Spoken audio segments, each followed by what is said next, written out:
Congress teacher graduate MLC ఎన్నికలపై focus పెట్టింది. అటు స్థానిక ఎన్నికలు కూడా సమీపిస్తూ ఉండటంతో ఒకే దెబ్బకి రెండు పిట్టలు అన్నట్లుగా అటు ఎమ్మెల్సీ ఎన్నికలు ఇటు లోకల్ బాడీ ఎన్నికల్లో సత్తా చాటాలని పార్టీ అధిష్టానం భావిస్తోంది.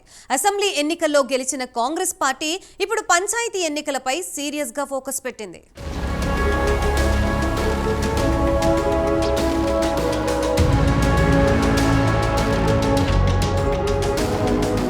తెలంగాణలో మరోసారి ఎన్నికల కోలాహలం మొదలు కాబోతోంది. రాష్ట్రంలో రాబోయే 1-2 నెలల్లో ఎమ్మెల్సీ ఎన్నికలు, పంచాయతీ ఎన్నికల సమరం స్టార్ట్ కాబోతోంది.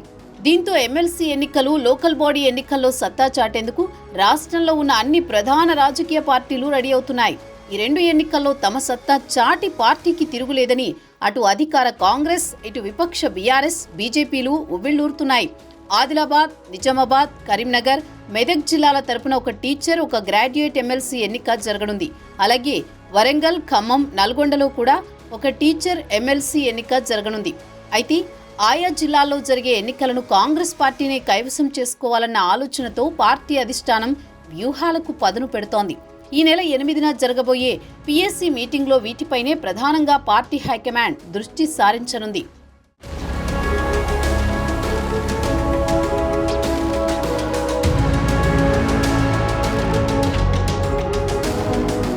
తెలంగాణలో అధికారం చేపట్టి ఏడాది పూర్తయిన సందర్భంగా ప్రదేశ్ రాజకీయ వ్యవహారాల కమిటీ పీఏసీ సమావేశాన్ని ఈ నెల 8న గాంధీ భవన్లో నిర్వహించాలని పార్టీ నిర్ణయించింది.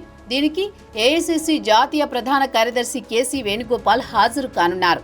పార్టీ రాష్ట్ర వ్యవహారాల incharge Deepadas Munshi, CM Revanth Reddy, PCC అధ్యక్షుడు మహేష్ కుమార్ గౌడ్, డిప్యూటీ సీఎం భట్టి విక్రమార్కతో పాటు 23 మంది పీఏసీ సభ్యులు ఈ సమావేశంలో పాల్గొననున్నారు. త్వరలోని రాష్ట్రంలో స్థానిక సంస్థల ఎన్నికలు జరిగే అవకాశాలున్నందున ఎన్నికల్లో పార్టీ సత్తా చాటాలని అధిష్టానం భావిస్తోంది.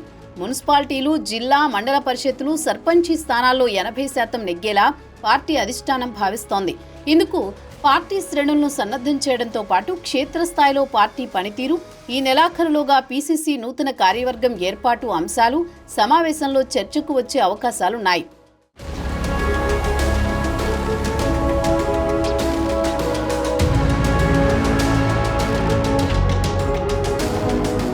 తెలంగాణలో కాంగ్రెస్ పార్టీకి తిరుగు లేదనేది లోకల్ బాడీ ఎన్నికల ద్వారా నిరూపించాలని CM Revanth Reddy, PCC chief Mahesh Kumar Goud భావిస్తున్నారు. దీంతో ఎన్నికలకు పార్టీ క్యాడర్ను సమాయత్తం చేసేందుకు రెడీ అవుతున్నారు. అసెంబ్లీ ఎన్నికల సమయంలో ఇచ్చిన హామీల్లో ఇప్పటికే ఆర్టీసీ బస్సుల్లో మహిళలకు ఉచిత ప్రయాణం, ఆరోగ్యశ్రీ పరిమితి పెంపు, పేదల ఇళ్లకు 200 యూనిట్ల ఉచిత కరెంట్, రుణమాఫీ, రైతు భరోసా వంటి అంశాలకు ప్రజల్లోకి బలంగా తీసుకువెళ్లాలని సీఎం చెప్తున్నారు. వీటన్నింటికీ ఇప్పటి వరకు ప్రభుత్వం దాదాపు 50,000 కోట్లకు పైగా వెచ్చించినట్లు పార్టీ వర్గాలు తెలిపాయి. ఇంత భారీగా నిధులు ఖర్చు చేస్తున్నా వాటి గురించి ప్రజలకు గట్టిగా వివరించి చెప్పడంలో కాంగ్రెస్ శ్రేణులు వెనుకబడుతున్నాయని గుర్తించినట్లు రాష్ట్ర సీనియర్ నేతలు తెలిపారు. ప్రభుత్వం ఏమీ చేయడం లేదని, ప్రతిపక్షాలు చేస్తున్న విమర్శలను గట్టిగా తిప్పికొట్టడంలో వెనుకబడుతున్నట్లు పార్టీ పెద్దలు కూడా గుర్తించినట్లు తెలుస్తోంది.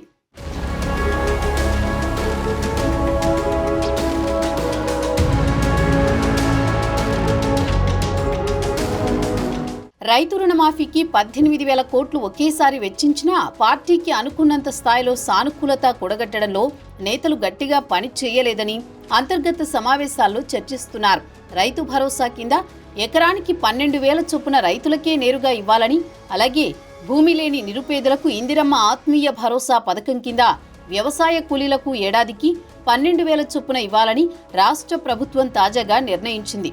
ఈ పథకాల గురించి క్షేత్రస్థాయిలో విస్తృతంగా ప్రచారం చేయాలని పీసీసీ నిర్ణయించింది. ప్రజలకు వీటి గురించి వివరించాలని మంత్రులు, ఎమ్మెల్యేలు, ఇతర నేతలందరికీ సూచించింది. ప్రభుత్వం అమలు చేస్తున్న సంక్షేమ పథకాలను ప్రజల్లోకి గట్టిగా తీసుకువెళ్లి చెప్పడంపై, నేతలను సన్నద్ధం చేయడంపైనే పీఎస్సీ ఎక్కువగా దృష్టి సారిస్తుందని పార్టీ రాష్ట్ర ముఖ్య నేతలు చెప్తున్నారు.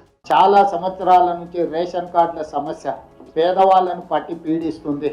అందుకే రేషన్ కార్డు లేని అందరికీ నూతన రేషన్ కార్డు ఇవ్వాలని కూడా ఈ మంత్రివర్గ సమావేశంలో నిర్ణయం తీసుకోవడం జరిగింది. వ్యవసాయ కుటుంబాలకు ప్రతి సంవత్సరానికి 12,000 రూపాయలు వాళ్ళకు కూడా ఇవ్వాలి. వాళ్ళు కూడా మన సమాజంలో మనలో భాగమే అని గుర్తించి ఈ పథకాన్ని అమలు చేయాలని నిర్ణయం తీసుకున్నది.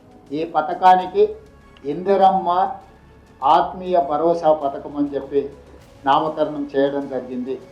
ఈరోజు భూమి ఉన్న వ్యవసాయ యోగ్యమైన భూములకు రైతులకు ఎకరాకు 12,000 ఇవ్వడమే కాకుండా భూమి లేని వ్యవసాయ కుటుంబాలకు సంవత్సరానికి 12,000 రూపాయలు ఇందిరమ్మ ఆత్మీయ భరోసా పథకం కింద ఇవ్వాలని నిర్ణయం చేయడం జరిగింది.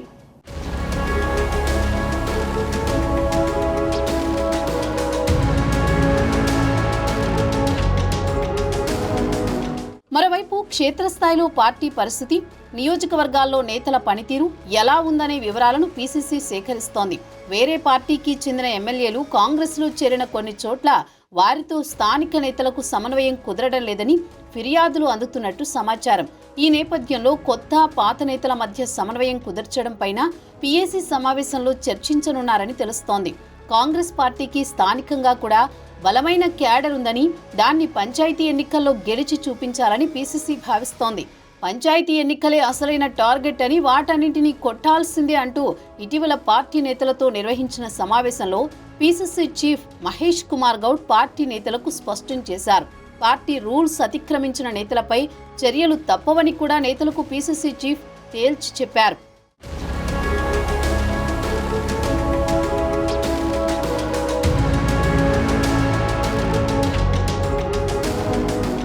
కాంగ్రెస్ ఇచ్చిన తెలంగాణలో ఉద్యమ ఆకాంక్షలను తుంగలో తొక్కిన కేసీఆర్ కుటుంబంతో సహా బీఆర్ఎస్ నాయకులు 10 ఏళ్లుగా రాష్ట్ర వనరులను ఇష్టమున్నట్లు దోచుకున్నారని విమర్శించారు. అడ్డగోలుగా అక్రమాలకు పాల్పడి 8 లక్షల కోట్ల అప్పులతో రాష్ట్రాన్ని నాశనం చేసిన చరిత్ర బీఆర్ఎస్ వాళ్లదన్నారు. కాంగ్రెస్ పార్టీ ఎన్నికల ముందు ఇచ్చిన అన్ని రకాల హామీలను నెరవేర్చేందుకు కృషి చేస్తున్నామని, ఏడాదిలోని మనం ఎన్నో మంచి పనులు చేసినా బీఆర్ఎస్ అబద్ధాల ప్రచారం చేస్తూ రాజకీయంగా పూట గడుపుకుంటోందని మండిపడ్డారు. ప్రభుత్వం చేసిన మంచి పనులకు పెద్ద ఎత్తున గ్రామాల్లో ప్రచారం కల్పించాలని, చేసిన పనులను మనం చెప్పుకోకపోతే వెనుకబడిపోతామని, బీఆర్ఎస్ బీజేపీలు మనపై చేస్తున్న అబద్ధాలను తిప్పికొట్టాలని క్యాడర్కు పిలుపునిచ్చారు. అటు బీజేపీ మతతత్వ ప్రచారంలో లబ్ధి పొందుతోందని, బీజేపీ మతతత్వ ప్రచారాన్ని, మోడీ అబద్ధాలను తిప్పికొట్టాలని నేతలకు సూచించారు. స్థానిక ఎన్నికలకు ప్రతిష్టాత్మకంగా భావించి ఇప్పటి నుంచే ప్రచారం చేయాలని పార్టీ భావిస్తోంది. పంచాయతీ ఎన్నికల్లో గెలిచి కాంగ్రెస్ పార్టీకి పూర్వ వైభవం తీసుకురావాలన్న ఆలోచనలో రాష్ట్ర నేతలున్నారు. పేదల పార్టీ అంటే కాంగ్రెస్ అని, ప్రతి నిరుపేదలకు ప్రభుత్వం న్యాయం చేస్తుందన్న భరోసా ప్రజలకు కల్పించాలని సూచిస్తున్నారు.